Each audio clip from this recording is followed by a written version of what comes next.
तीसरी बार फेल होने पर भी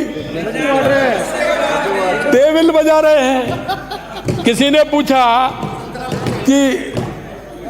पूछा कि कितने नंबर आए, बोले 99। बोले कितने में से आए, मैंने कि ये नहीं बताएंगे। और उसको पता नहीं था कि 100 में से नहीं है 99, 543 में से 92 हैं, लेकिन फिर भी खुश हो रहे हैं। अरे भाई, वो पास होने का आधा % भी नहीं है। पास होते हैं 33 पर पास होते हैं तो कितना चाहिए? अरे भाई 18 तो हैं, 18 हैं, 18 तो हैं। तो मैं वही कह रहा हूं, सरकार पहले भी एनडीए की और मोदी जी की थी और अब भी एनडीए और मोदी जी की है। आप क्यों परेशान हो रहे हैं? मैं कहना चाहता हूं माननीय अध्यक्ष जी, मैं आपको कहना चाहता हूं,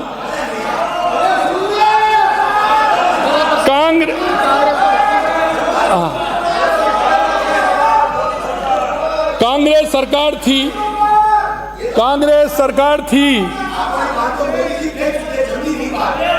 सरकार थी। मैं नई बात कह रहा हूं, वो सुन लीजिए ना। कांग्रेस सरकार थी, लूट मची चहुं ओर, अब जनता का राज है, आई है नई भोर।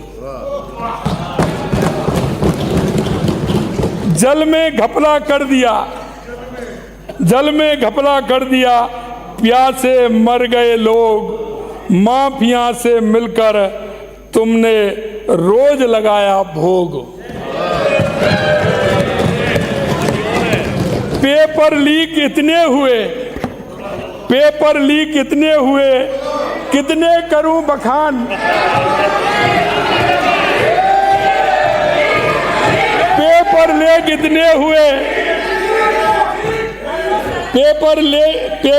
इतने हुए, कितने करूं बखान। पास हुए परिवारजन, क्या क्या करूं बयान।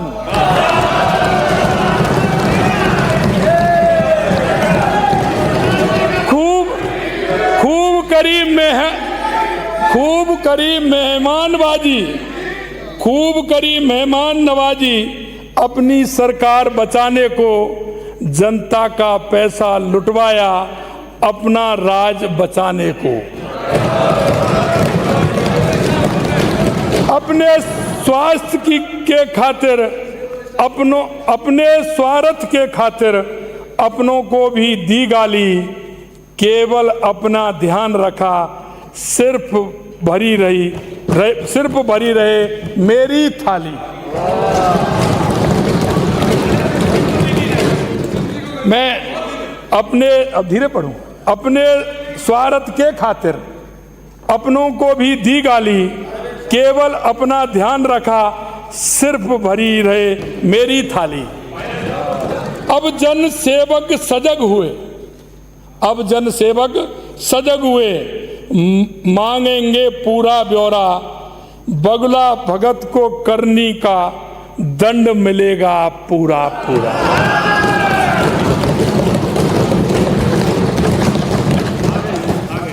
माननीय अध्यक्ष जी, मैं आपसे कहना चाहता हूं, माननीय अध्यक्ष जी, नेता प्रतिपक्ष ने तो हमारे आस्था एवं सांस्कृतिक केंद्रों को भी नहीं बख्शा। वो कह रहे थे अयोध्या, चित्रकूट, रामेश्वरम, केदारनाथ को भी वोटों की राजनीति से जोड़ दिया।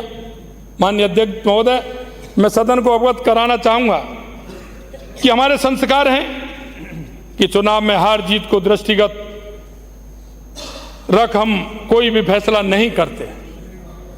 हम फैसला करते हैं जनता की आवाज पर, हम फैसला करते हैं जनता के हित में, हम फैसला करते हैं जनता की भावनाओं को लेकर के, हम फैसला करते हैं हमारे सांस्कृतिक मूल्यों को लेकर के, हम फैसला करते हैं जिन्होंने इस देश के लिए अपने आप को समर्पित कर दिया, उन्होंने जिस मंशा और इस देश हित में जो अपने आप को सर्वोच्च न्योछावर कर दिया, उनके उस भाव को देख करके हम फैसला करते हैं।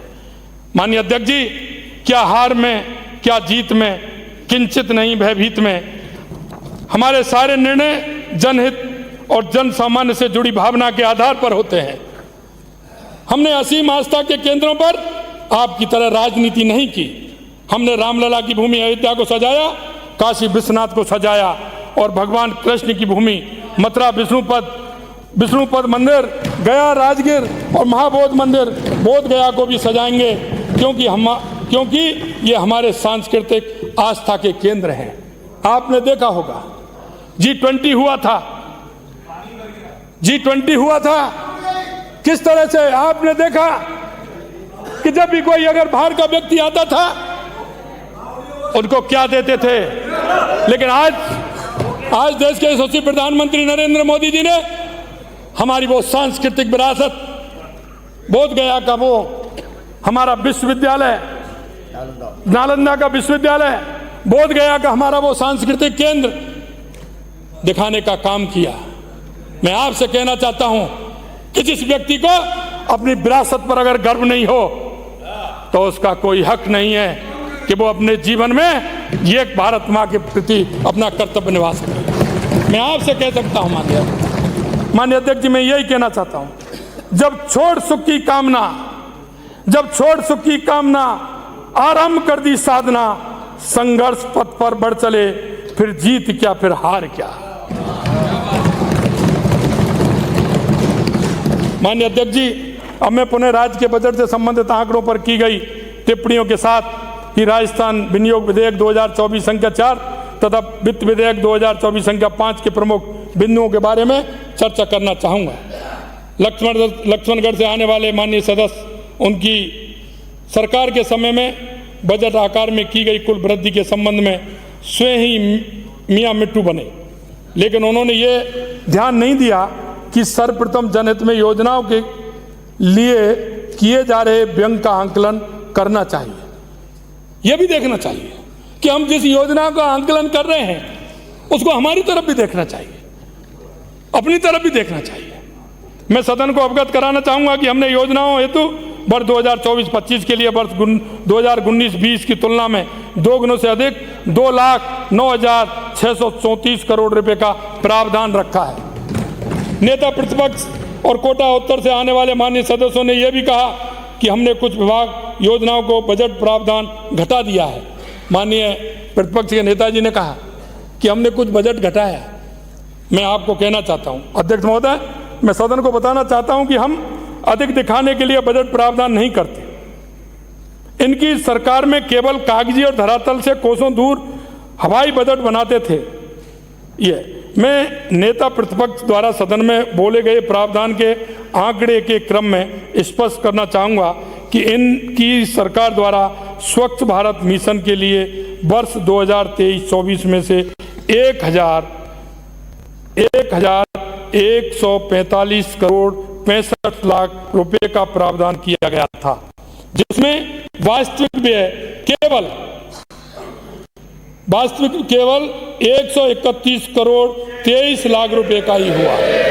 ये दिखाने के लिए नहीं, मैं योजना बड़ी बना दूं, मैं ये कह दूं इसमें मेरा इतना है, लेकिन अंत में तो ये देखना पड़ेगा कि उस योजना का लाभ कितना लिया, उसमें से खर्चा कितना किया, जनता को लाभ कितना मिला। ये नहीं देखेंगे क्या? यही देखेंगे कितना हो गया मेरा। अब तो विद्याधर जी गर्दन हिला रहे हैं, समझ में आ रहा है? ठीक है, बहुत बहुत धन्यवाद, अब समझ में आ रहा है। इसी प्रकार माननीय मुख्यमंत्री, इसी प्रकार मुख्यमंत्री ग्रामीण रोजगार गारंटी योजना के अंतर्गत वर्ष 2023-24 में 600 करोड़ रुपए का प्रावधान किया था, जबकि वास्तविक व्यय केवल 2023-24 में वास्तविक व्यय केवल 36 करोड़ 13 लाख रुपए, यानी 6% हुआ था। 6% हुआ था। कई हुआ? माननीय नेता प्रतिपक्ष कृपया ध्यान दें, मात्र 6% की ही खर्च किया। आपका प्रावधान गलत था, या आपका आंकलन गलत था, या आपका खर्च नहीं करना चाहते थे, या फिर आप जनता को गुमराह कर रहे थे। हम आपकी तरह काल्पनिक बजट प्रस्तुत नहीं करते, बल्कि वास्तविक और आवश्यकताओं का आकलन कर राज्य की जनता के विकास हेतु बजट प्रावधान करते हैं।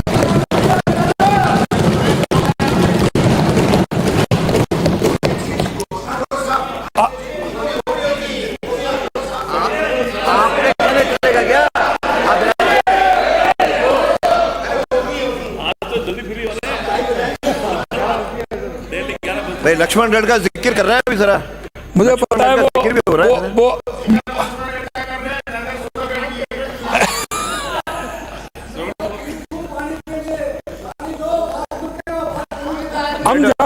हम जहाँ वो भी आएगा। देखिए हो गया। अरे माननीय सदस्य, ऐसा है, माननीय सदस्य, अरे हाँ ऐसा है। आप कितने 40 साल से बता रहे थे कि मैं 40 साल में इस सदन में हूँ। अरे 44 से हैं। 44 हो गया भाई एक बात बताओ, ये झुंझुनू से आते हैं। मैं एक बात कहना चाहता हूँ, हाँ माननीय अध्यक्ष जी, माननीय अध्यक्ष जी, आपके माध्यम से मैं कहना चाहता हूँ, 44 साल से सरवण जी आते हैं, लेकिन मैं आपके माध्यम से मैं कहना चाहता हूँ, उन्होंने ही कहा है असेंबली में 44 साल से आ रहे हैं, ये कहा है। मैं आपसे कहना चाहता हूं कि उनका दर्द भी है और मैं उनके दर्द को समझता हूं क्योंकि वो सीनियर हैं। मैं एक बात कहना चाहता हूं कि मेरे से एक दिन और कहा था कि मैं 44 साल से सदन में हूं, मेरी पीड़ा है। माननीय अध्यक्ष जी, मैं आपके माध्यम से कहना चाहता हूं माननीय सदस्य जी को कि 44 साल में सबसे ज्यादा अगर राज रहा था कांग्रेस का रहा।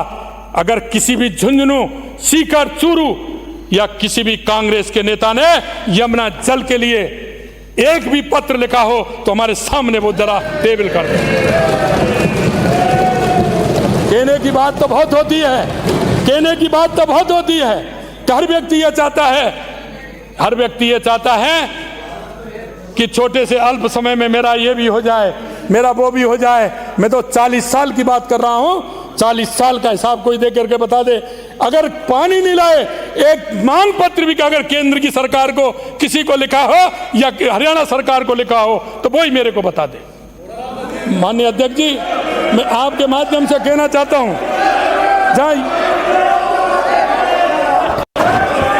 बैठिए, हम ही पिलाएंगे आपको, हम ही जल पिलाएंगे आपको। बैठिए, बैठिए, आपसे कहा है हम ही पिलाएंगे जल आपको, हम पिलाएंगे जल। आपको क्या हो गया? हम जहाँ युवाओं को सुरक्षित भविष्य एवं उनके रोजगार के लिए बता देंगे। माननीय अध्यक्ष जी, हम सदन में बैठते हैं, हम सदन में बैठते हैं, जनता की अपेक्षाओं पर खरा उतरने की बात भी हम करते हैं। जहाँ बात आती है युवाओं की बात भी करते हैं। युवाओं को ये होना चाहिए, युवाओं को ये होना चाहिए, युवाओं को ये करना चाहिए। अध्यक्ष जी, आपके माध्यम से मैं कहना चाहता हूं कि हम युवाओं को सुरक्षित भविष्य एवं उनके रोजगार के लिए चिंतित हैं।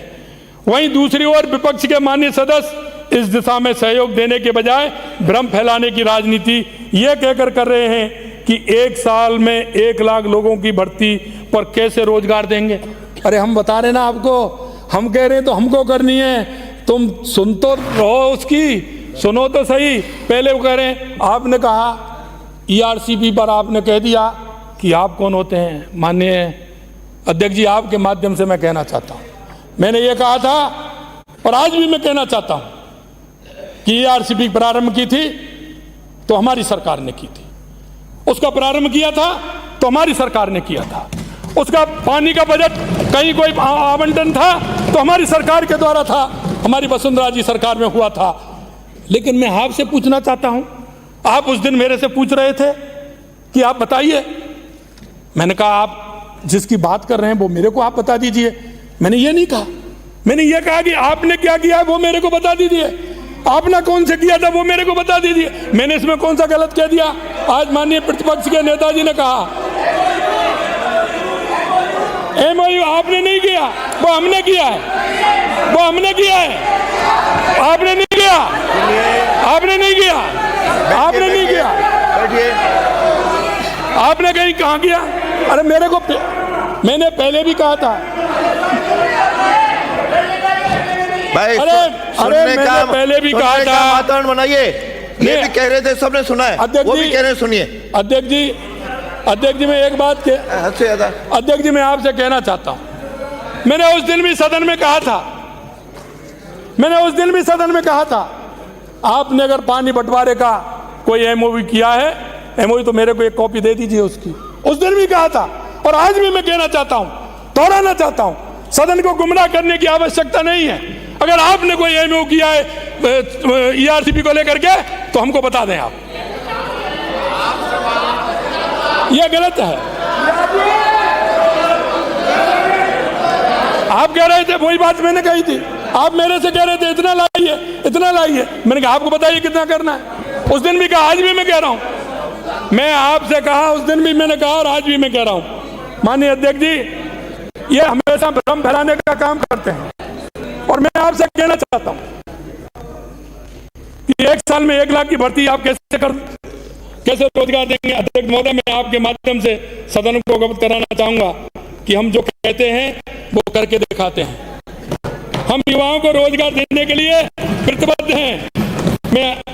मैं हमारे चिंतित सदस्यों को इस वर्ष समयबद्ध रूप से की जाने वाली कुछ भर्तियों का उदाहरण देना चाहता हूं और कुछ भर्तियों का आगे आपको उदाहरण मिल जाएगा। आप चिंता मत करिए, जो जनता से हमने एक वायदा किया उसको हम पूरा करेंगे, ये हम सदन को विश्वास दिलाते हैं। माननीय अध्यक्ष जी, 4197 कनिष्ठ लिपिक दिनांक 13 फरवरी 2024 को निकाली हमने। ये भैया नोट करते जाए। 2500 हमारे पास तो है ही, मैं प्रतिपक्ष के नेताजी से कह रहा हूं। 2500 कनिष्ठ अनुदेशक कौशल एवं रोजगार विभाग 11 मार्च 2024। 1000 चिकित्सा शिक्षक विज्ञापन 6 मार्च 2024। 25 जनवरी 2024 से 6 मार्च, ये मैं आपको बता रहा हूं। 3415 सूचना सहायक, 5934 पशु परिचर, 24797 सफाई कर्मचारी।